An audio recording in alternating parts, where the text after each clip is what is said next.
படம் எப்படி இருக்கு? இந்த மூவி எப்படி இருக்கு ப்ரோ? நல்லா இருக்கு. தனுஷ் ஆக்டிங் எப்படி ப்ரோ இருக்கு? நல்லதா நல்லா இருக்குங்களா? ஸ்லோவா போகுதுன்ற அந்த மாதிரி இருக்குங்களா?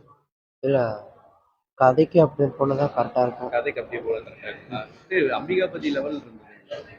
அம்பிகா பதிலும் இன்னும் கொஞ்சம் டிஃப்ரெண்டா தான் ட்ரை இது டிஃப்ரெண்டாக இருக்குங்களா? ஏஆர் ரஹ்மான் சாங்ஸ் பிஜிஎம் எப்படி இருந்தது? படத்துக்கு நல்லா இருக்கும். நல்லா இருந்தது. அது பற்றி 10க்கு என்ன ரேட்டிங் தருவீங்க? ரேட்டிங் என்னோட ரேட்டிங் 4.5 தான். ஓகே. படம் எப்படிங்க? படம் ஸ்லோவாக தான் ஸ்லோவாக தான் போகுதுங்களா? தனுஷ் எப்படி பண்ணியிருக்காருங்க? நல்லா ஆக்சிடென்ட் நீங்கள் சூப்பராக பண்ணியிருக்கீங்க. ஆனால் படம் ஸ்லோவாக தான் போகுது. காதல் காவி மாதிரி எடுத்துருக்கீங்க. தமிழில் கனெக்ட் ஆகுமா எல்லாத்துக்குமே? கரெக்டாக இருக்குது. கனெக்ட் ஆகும். ஹிந்தி தகுந்த மாதிரி ஆமாம், ஹிந்தி தகுந்த மாதிரி தமிழில் கனெக்ட் ஆகுது. தமிழில் கனெக்ட் ஆகும். கரெக்ட், கண்டிப்பாக கனெக்ட் ஆகுது. ஸ்லோவாக போச்சுங்களா எங்கேயாவது? ஸ்லோவாக போனதுங்களா? ரொம்ப ஸ்லோவாக. ரொம்ப ஸ்லோவாக போகுது. ஃபேமிலியோட பார்க்கலாங்களா? பார்க்கலாம், ஃபேமிலியோட பார்க்கலாம். படம் எப்படி இருக்கு? நல்லா இருக்கு. நல்லா இருக்கு. தனுஷ் எப்படி பண்ணியிருக்காருங்களா? தனுஷ் நல்லா நடிச்சிருக்காரு. தனுஷ் நல்லா இருக்கு. ஸ்லோவாக போகுதுங்களா? ஸ்லோவாக தான். ஸ்லோவாக தான் போகுதுங்களா? தமிழ் ஆடியன்ஸ்க்கு எல்லாத்துக்கும் பிடிக்குமா?